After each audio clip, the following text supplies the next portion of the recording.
And welcome back, Mixtapers. I, as always, am your host, Punky Bruiser. Still kind of afterglowing from our vacation. With me, as always, my faithful sidekick, Dylan Willoughby. How you doing? I'm doing good. I'm doing good. Beat you to it. Yeah? That's fine. You're young. You're quick-witted. I'm young and I'm full of cereal. Oh, it feels so good. Yeah, I'm sure you are. You guys ran off to friggin' have your fill. But this isn't, no more cereal talk, no more milk talk. I'm over that. Mixtapers, I'd like you all to help me in welcoming our guest this evening. Make some noise for Triple B himself, Brendan B. Brown of Wheatus. How we doing? Hi guys. Hi. How are you? Doing fantastic. I had to go bust out the old bucket hat just for today. Mm-hmm. Not gonna lie, rocked this look probably 2000 to 2003 with my Jankos. Wow. Yeah. I was a Janko UFO boy. I was one of those guys in high school. I see. I didn't know I was getting involved in that today, but okay, fine. Yeah. We're gonna jump right on the Janko ship right now. Now, were you pro Jankos, or are you a UFO guy, or what's your stance, Bren? I mean, I paid so little attention when I was dressing myself back in the day that I think that it's fair to say that 98% of my style was a direct result of neglect or utter practicality. For example, my hairstyle today, had long hair a few months ago, got tired of waking up with it in my mouth, shaved it off impulsively. That's how whatever I look like or smell like or whatever I'm putting forward tends to be that sort of like not planned thing. So best things are unplanned. Yeah. I don't. Style for me, I'm wearing my Sheets shirt. They gave me that. I dig it. Yeah. As I've always said, it is always passion before fashion. It is. It's impulse. For the mixtapers that may not be familiar, Brendan, tell us a little bit about yourself and about Wheatus. I'm 49 years old. I'm about to turn 50. I grew up on Long Island, but then we moved the whole entire operation into the city to have a band. That was in the 90s. Spent a lot of time workshopping the record by myself without showing anybody. Started playing shows around 97. Got a record deal at 99. Had a major label international hit and then another single that charted in the top 5. So despite the one-hit wonder moniker, which I embrace, by the way. We actually technically have 2 hits on the charts out there. Right. And since then, we got off of the label and we're an independent act, and we've spent a lot of years touring the hard way, and have only recently come to a place where we're more comfortable and beginning to do bigger shows in the States. And it's all come around for some reason or another. I'm not sure why, but I think maybe people just think we're Weezer sometimes, and it worked out. That's a great synopsis. That is a great synopsis of the last 28 years. Right. Nice rundown. Yeah, perfect rundown. That's it. And Did you practice that? No, that was at 100% ad lib. Beautiful. Yeah. You're First the killing it. Earth cooled, then the dinosaurs came, then I wrote the record, and yeah. History. Now, so I kind of want to go back to the beginning, from being like a small act in New York to like getting signed, because it's a real different environment now than what it was 24 years ago, especially in the music industry. I've said it before. I mean, like the days of like the $1 million contracts, like those are like null and void, and that and like not to say that the relationship with all labels is not always beneficial, but in some cases you end up paying a lot in. You're paying for tour costs and stuff like that. How would you think that the difference between like being on the road now and being on the road then? It's not that different. We know what we're doing, so that part is easier. I'd say that you're right about the getting into debt early on is very easy. We took a month worth of tour support and then stopped because we started to see how far into the hole we were going with the label. So we kind of cut it short. and started funding it ourselves. And the other thing is like when we were on their tour support, they were kind of able to tell us where to be, what time to be there. There were a lot of like 4:30 a.m. wake ups, and it just was unhealthy. I remember many weeks of bronchitis and telling them I can't do this tomorrow, I'm sick, and they would say, "What, you don't want to be a rock star?" Or you blah blah blah, and it was just a lot of pressure. So that was only about a month worth of that, or 5 weeks or so, where we learned the lesson that if they're giving you tour support, they're also giving you your schedule, and they're giving you a lot of wardrobe ideas and a lot of terrible concepts about how to play your music that you should probably stay the hell away from. And the only way to stay the hell away from it was to not take their money. So we stopped doing that early on. And it was harder being self-funded on the road, but you learn a lot of quick lessons about what your merchandise is worth and how to watch the money and not get ripped off and all that stuff. So that was valuable in the end. I had been through a few projects before signing to Columbia Records. I had been in a band called Hope Factory, and we had toured opening for Joan Jett on the East Coast. I had been involved in a project that came out on A&M Records called Mr. Jones that I wrote and recorded most of. They changed my lyrics at the very end of the project, so it wasn't anything that I was trying to say on that record, but the music was conceptually mine, and tried to make a good record, and that was $1 million deal. But I was cut out of it, and it turned out to be quite fortunate that I was not included in that. And that I was sort of like, I don't want to use the term ripped off, but they went around me after the fact and got it all signed and sealed, and I didn't have a way in. So basically, that was the end. I had witnessed the tail end of the big major label deal, seen one come right under my nose and got cut out of it, and kind of said, well, maybe that's not smart. And so when we signed with Columbia Records, we refused the record advance, and we went for a recording fund instead. And we only took $50,000 so we could buy some gear, and the gear we bought I still have. So smart. Yeah, so Brilliant. That didn't stop the record from, being in debt for a while. And of course, they're cross-collateralized and they find new ways to spend your money. So we didn't really start receiving royalties from our first record until 2016. But the crazy thing about that is that it actually did recoup in its first 18 months. It recouped because it blew up overseas and went platinum everywhere else. But it took 16 years. Exactly, for that to happen. because they find new things to spend money on, and they cross. What a crazy fucking ROE! Yeah. Jesus. Yeah, that was bananas. Those statements. So I got bored of looking at that negative $656,000 balance. So at some point we stopped looking at it because we felt like there's nothing we can do about it. Now it's different. Now we own our own master because we re-recorded it, and we have a solid, independently minded relationships with 2 booking agents. We don't have a record label. We'll never have a manager again. None of that is anything we're interested in. And I think that's us just taking advantage of the new structure. Yep. You don't need that stuff anymore. Not at all. Right. Those are just ways to keep you insulated and ignorant about your business. Yep. And not own your own music. Which music. Right. Exactly. So at this point, we've mentioned it before. The original masters for the first album seem to be lost, but it's not really relevant because we have the new ones and we re-recorded it and we own those. So the licensing that you're seeing with Teenage Dirtbag, that's been in the movies and TV stuff and some trailers and things. Cruel Summers used it, a couple of films. Anything you see like that is moving forward is going to be us direct. That's awesome. So that means for the Sabrina, that was you guys and not the original? No, we weren't early enough for that one. We weren't done by that time, but anything that requires a remix or individual stems or anything like that, that's definitely going to be us because there's no other game in town on multi-track. Yeah.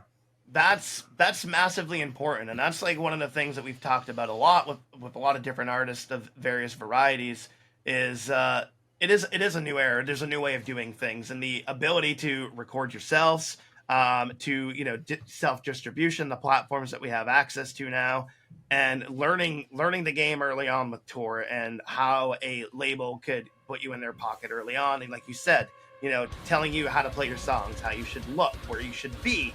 For those of us that are kind of grew up in the punk, in any music fucking scene, it doesn't matter what you play. None of us are very compliant with being kind of told what to do. That's not the point. That's like the whole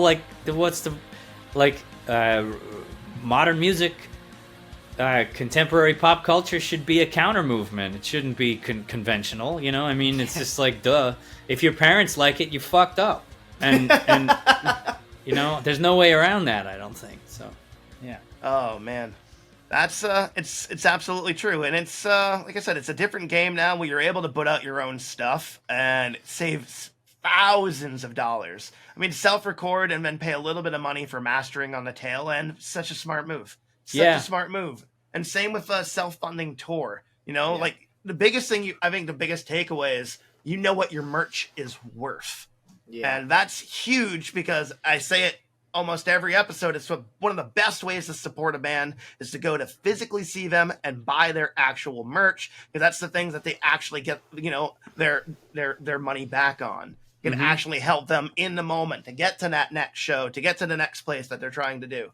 The online stuff for streams, it's nice, but it doesn't pay out. It doesn't help as far as actually keep the band going forward. It's nice to be heard. I think it's better to be seen in this regard.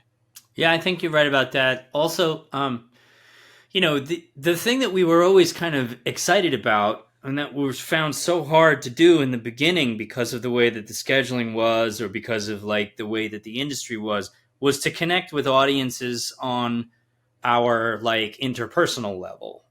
If you come to see us, we don't do set lists. I walk out about 5 or 7 minutes before we start playing.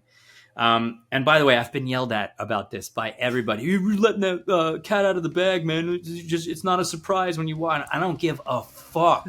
I walk out there and I want to hear from the 100 kids along the barrier who are leaning over the barrier already. I want to hear from them what kind of show they want to have. So we don't do a set list. I walk out early. I talk to all of them. What do you think we should play first? What kind of music you want to hear tonight? That kind of stuff. And they know that I'm there to take requests. Literally, whatever show they want is the one that I'm going to do my best to deliver. And so, we threw out set lists for our headline shows back, I think it was 2008. We started this conceptually saying, we're just going to learn 35 songs and you guys pick them, because you play that damn set list every night and you never want to see it again. And then there's this rigid structure that you're imposing on these people who saved their money to come and see you, and you're telling them how it's gonna get spent, and it's a fuck that. They might not be in the mood that night for what you think is the best opening song from 3 months ago when you started rehearsing the set. That doesn't mean anything. It means what matters is what they went through that day, what kind of a mood they're in. Is it a Sunday night? Is it a Friday night? There's a different vibe. It's not the same, Yeah. You don't know what people went through. So, short of walking through the audience and vibing it and getting on stage, which I've also done, I walk out and talk to them first, and then we play. And boy, does that some places they want to announce you, festivals and stuff. They want to do and welcome Wheatus, blah blah blah, or whatever. And I think that that's lovely and fine, but on occasion, they're like, can you just wait behind the curtain until we're done? And I'm like, no. No, that's not how, the show goes. We're going to play for people, and we have to figure out how, right? Tonight. Yeah. The special, unique show is happening tonight. It's not canned. So that's a thing we found a lot of barriers to early on. There was a lot of old school structure about how to present, how to start a show, intro music, and fucking all this shit that I wasn't interested in. When I was 14 and I saw Metallica on the Justice for All tour, they were starting songs and then getting into a fight and saying, no, I don't want to play that, fuck that, we're playing this, and then start another one. And I was my skull was a fucking spinning like salad. Like I couldn't believe how cool that was. I was mind completely blown. So unpredictable. So like just real people doing something, giving you an authentic view under the hood, you know. And I just that's a show. That's a show. Yeah. I couldn't concur more. I think that's a really authentic way to connect with your audience, like in a truly real personal level, like in all earnestness. I know Dylan just saw y'all recently in New York. He's on the roof at the no, up in Horseheads. Horseheads! I love what a great fun show. That was so fun show. Yeah, it was it was really cool because it's like the audience was pretty much a part of the show. You know, they're calling out the songs, and I mean, I gotta say, I was really impressed how like people were yelling out like 6 different songs, and you'd finish a song and be like, nope, I know we got that one. You'd list like, all right, here's the next 5 we're playing because I've heard them all right here, and just fucking go right into it. It was really awesome and interesting because it's just like, you know, like you said, like everyone lives and dies by the set list. Like you look at, everyone has like the same set list. Maybe they'll sprinkle in a new song here or there on the tour, but like maybe a cover. To see a band and like completely not know what you're going to see live, like really, it just adds to the excitement because like you're not like, oh, they're gonna play this song next. This is the one I want to hear. Like, nah, you're gonna get something that's unique and it's, you know, one of a kind. That show existed once and it didn't happen again. Like, yeah, I mean, we don't even know.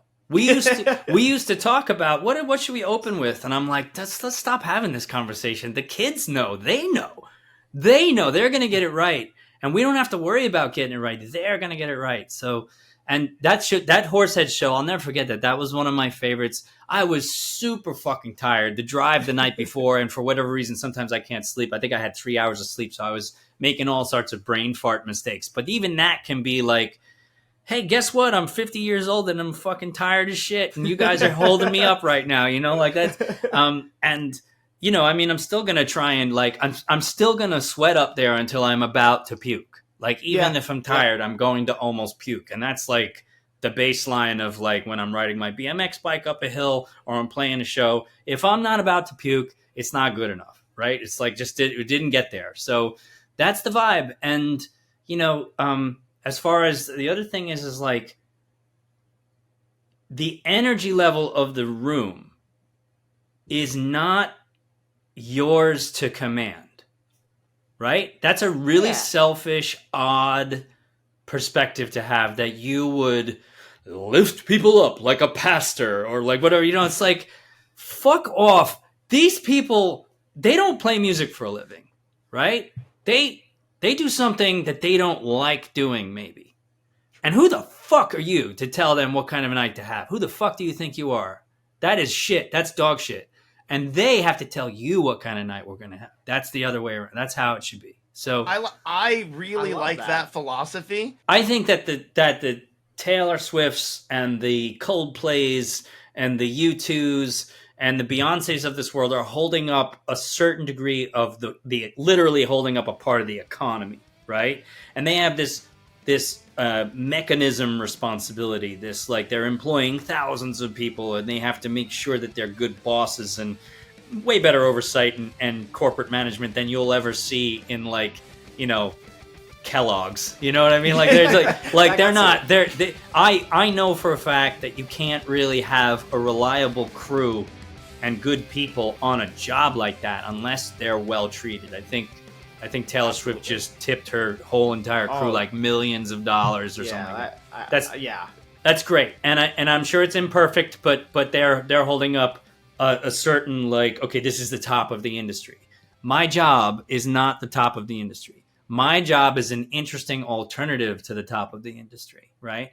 Where it's like, this is not corporately managed. This is not like a weight-bearing responsibility of like thousands of jobs. I mean, I'm responsible to my employees and I make sure that we treat everybody right. But when it comes to the type of entertainment that we provide, it has to be tangible. It has to be something people can really touch. You can't touch the Taylor Swift show, right? No. It's like a big miraculous, massive production, dancers, lights, smoke, right? And it's gorgeous. All these intricate parts, absolutely. Yeah, it's a work of art. I got nothing but love for Tay Tay. Right, I got right, nothing right. but love for like what the fact that a human being could bring that much positivity to another human being. That's what it's about. That's what it's about. And if that makes people happy, then that helps me sleep at night knowing that makes people happy. And I want to buy that ticket.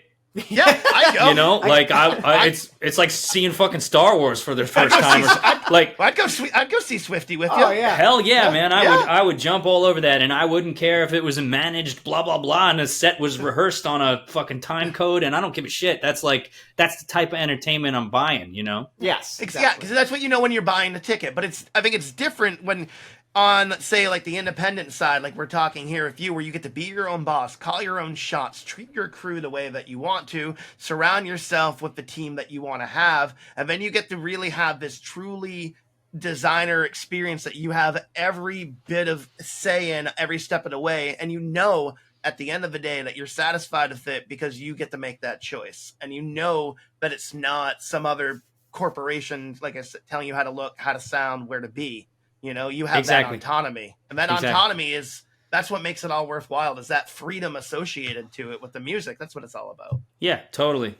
So that's, I don't know how we got on this, probably because the old music industry versus the new. Yeah. This I feel is an opportunity that young artists actually have, is to like, oh, wait a minute, there's like, I don't need to go and read all the books about how the old structures were designed and adhere to them and all that stuff. I don't need to do that. That's not necessary. Essentially, your only job really is to make everybody so glad that they came that they will come again, right? That's the only job. However you get there, it does not matter. That moment. Make your own way. Because we all grew up, with the bands that inspired us to do this, and with you, I honestly, I started high school in 2000, and that Teenage Dirtbag is a massive part of my high school life. I remember having the Unrequited Love and sitting there in my teenage bedroom, crying my eyes out, and I'm like, why can't, like, you're in the Iron Maiden, I'm in the Iron Maiden, it makes sense. Why can't we end up together like the song? No, I'm sorry. It's honestly, it's for the better. Because that person there, don't worry, life took him a different place, and I'm glad I didn't go down the road. I'm here right now with my best friends, hanging out with Triple B. Yeah, they're living their life. I made the right choice. And the other thing is like all of these ideas you have when you're younger, right? Oh God. Your brain's not done cooking yet, and the whole like, you don't understand jack shit. But sometimes you do. Like, some things are like, I look back sometimes at things like when I was 11 years old and I was sitting in church thinking that this sounds like bullshit. I was actually onto something. Yeah, I was 7. I was Nailed like, it. hey, Grandma, why do they take the money? What do they take the money? I'm like 7. And I'm like, why? Right. You're not going? always, the young mind is not always wrong, No, so not at all. Yeah.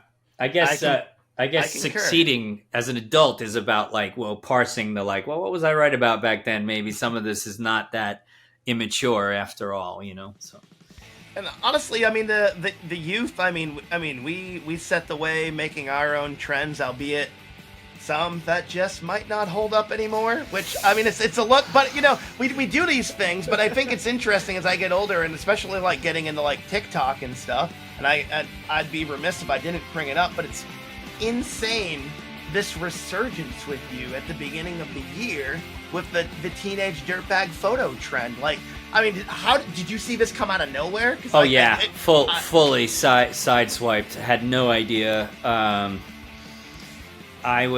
have a guy who fixes my guitars. I used to work for him. I used to be a luthier's apprentice, and he's now my friend Rick, and I bring him our guitars to set up and work on before we go on tour or whatever, And we don't talk about Wheatus. We talk about the most obscure, weird punk rock bands that he played. He's 10 years older than me. He played with in the 70s in New York. So I try and I'm always trying to get a good story out of him, not the other way around. And he said to me one day when I was in his living room, he goes, "Is something happening with your band?" And I was like, well, I don't know. What are you talking about? He goes, "Well, my daughter, she's 14, and she thinks that some kind of a resurgence is happening with your band."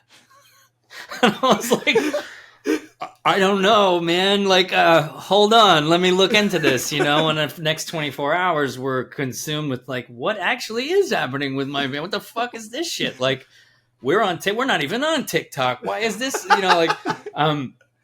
And then from that to Madonna did one, to Quincy Jones did one. That was the one. Quincy Jones and Cheech and Chong were the ones for me that was just like, oh man, what the fuck is this? Like I had like, you're just trying to hold your skull together, because it's coming apart. Like I had no idea any of that was on the horizon. So it was interesting and beautiful and fascinating and not something I fully understand. So yeah. Well, I think it's a lot of the timing is that of like, say, like my I'm a few years younger than you, and like I think we're all like, we're kind of like the same bracket. Like you're almost that number, I'm almost my number, and Dylan's 30. Right. And, we're perfectly broken up. But I think for like a lot of like mine, like they're having kids, but they're getting to the point where like they're 8 to 12, 13 years old. Some of them, I had them like fresh out of high school and stuff, and they're getting to the point now where it's like they're the ones setting the trend, and they're kind of listening to music that we're still listening to. It hasn't stopped on rotation for me. Uh-huh. You get a couple of drinks, or maybe a couple of on a Friday night, and you're probably gonna be like, oh, gonna bust out the 2000s playlist. I mean, like, shit, dude, I made everybody at work do it this morning. The thing that I love and that fascinates me is that it was never big enough to do anything like that when it came out, right? Assuming for a second that there was anything like a TikTok back then, we wouldn't have been on it. Like it wasn't like that. And the song was long. It's like almost 4 minutes and 20 seconds long. It's pretty long for a radio single. Very long for a radio single. It's got this sort of narrative arc that includes a little bit of violence and has this peculiar, left-hand turn into the girl voice at the end. So there's this androgynous or gender-neutral feeling to the song, and these were all things that like back in the day I was like, yeah, it's weird, but like I there was no plan. It was just like, this feels like it's the right way to do this, and now those aspects have become these idiosyncratic touch points that are like that actually have meaning to certain groups of people beyond what I intended or beyond what was possible in 2000 when it came out and there was no such thing as TikTok or any of that. So it's fascinating to me mostly that its current life is richer and more complex and sustainable, it seems, because of the way people see themselves in it now, not as a nostalgia piece, which certainly it is to some people, and that's great, but this weird, like, being able to plug yourself into it if you're 12 is very, very strange and cool. Like, again, not part of the plan, but a wonderful, like, continuance of whatever that song is. And so for that reason, I always said, and I kind of say, that I did write it in 1995, but what's happened with it since has more to do with people who carry it on now than it does with what I did in 1995. It doesn't matter what because I was speaking from Long Island in the summer of 1984, which was a violent and, hugely problematic, weird place to be compared to what we know about things now. And it almost going to say it doesn't really matter what the origin of the song was.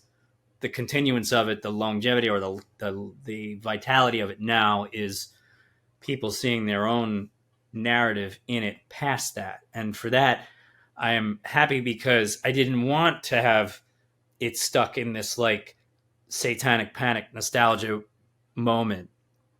I think that might wind up being a little bit interesting as like a sort of like, oh, did you know this the secret story of the song kind of thing. It was just fine. That's great, but that's not why Quincy Jones did it.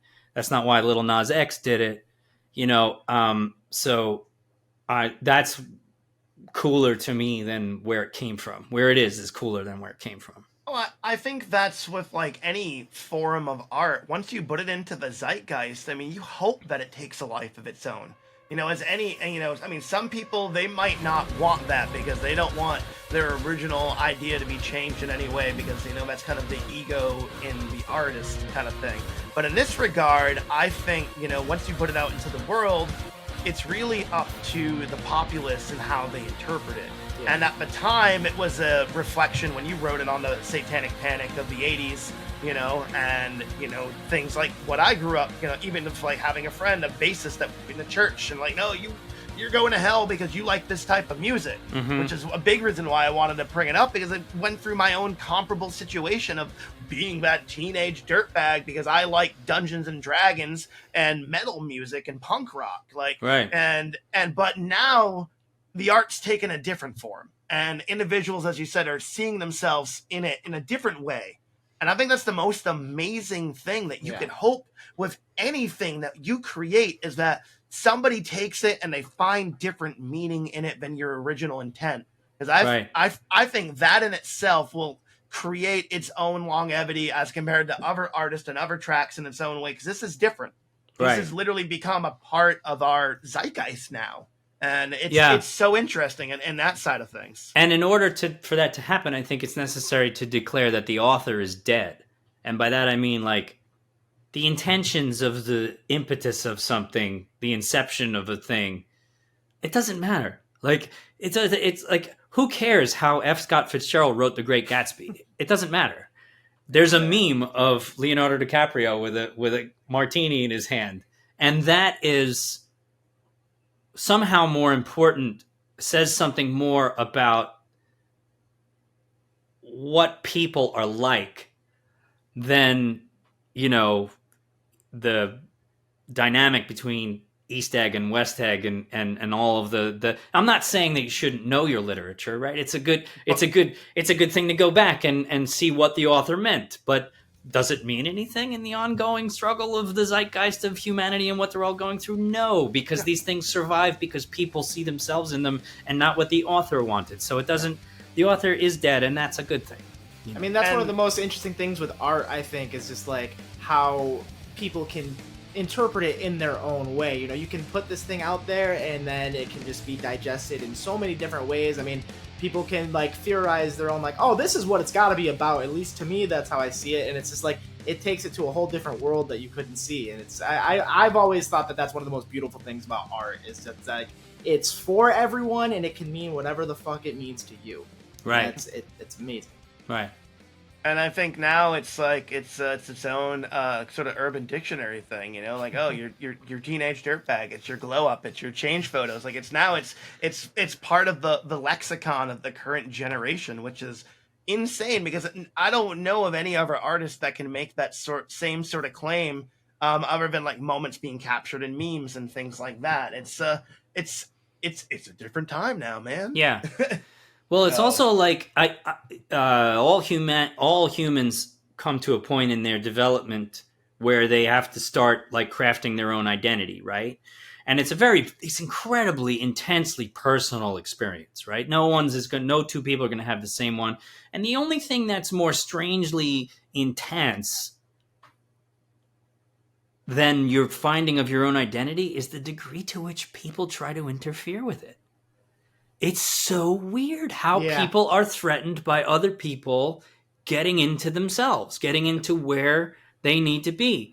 It's this like herd crabs in a bucket, like vibration, like this oscillation that we all kind of have. And, in the end, you're talking about somebody's personal relationship with themselves. It's not your fucking business. Like it's nobody's business. So I think that like the identity arc for humans coming up, developing from childhood into adulthood is nobody else's business but your own. And I hope that the song represents an ongoing safe place to work that out a little bit, to kind of say, fuck you to the people who deserve that, and get your own story going without interference, because that's hard. That's really hard to do.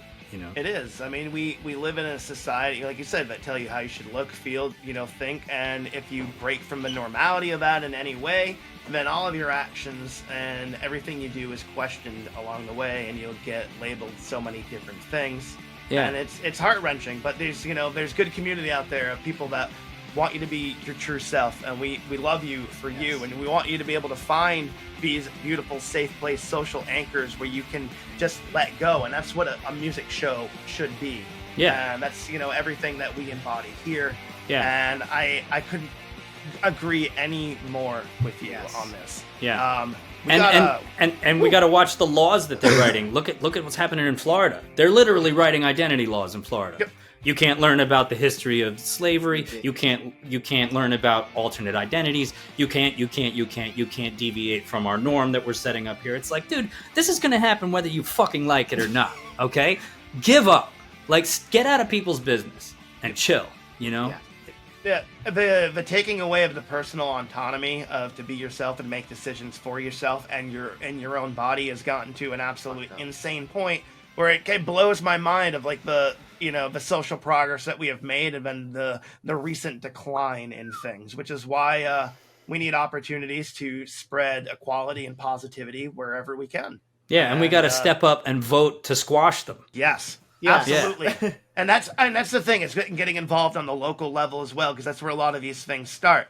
And I say it, you've got to get your voice heard. A lot of people might disagree with me, but get involved in the local level, get involved in your community, and then start working your way up from there. And then especially on the state votes that take away individual autonomy is absolutely insane. And like you said, Florida, Tennessee, these places, it's fucking blowing my mind. Yeah. And I'm very glad that here in Maine, it is a very safe place to come if you need to come to Maine. I will say that. The laws do not object on interstate travel for those things. So Maine is a safe place to come to. As is New York. Yes, it's information is power, and that's they told us that as kids, and like, no, we're going to use that words to the truest meaning. The more you know, the more you can be involved, and the more you can actually start to make a difference in this crazy fucking place. And we do it one vote at a time, and sometimes one song at a time, or a poem, or a drawing, or a kind word, or a hug when needed most. And it's how you make your world a better place. Holy hell. You really tied the room together there, boy.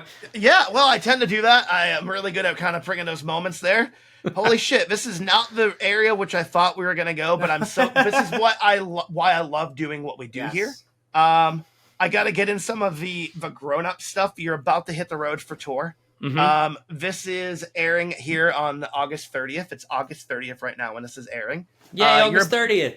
Woo! Go to wheatus.com/shows and you'll see all of these crazy dates that we have in the United Kingdom. We have 47 dates across the United Kingdom and Ireland.